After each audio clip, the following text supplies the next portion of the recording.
ဘာဖြစ်ဖြစ်ကွယ်ဝါတန်မိုးရှိတယ်နေဖြစ်တဲ့လောက်တော့လောကကြီးတဲ့နေဖို့တင်နေဒီပြလိုက်မယ်ဘာသူဒီလေ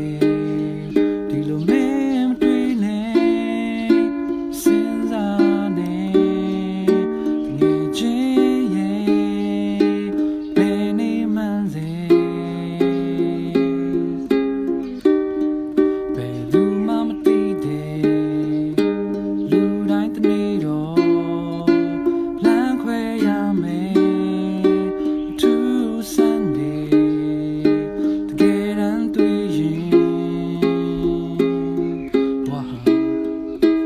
ကုန်မြတ်ကြီးပဲ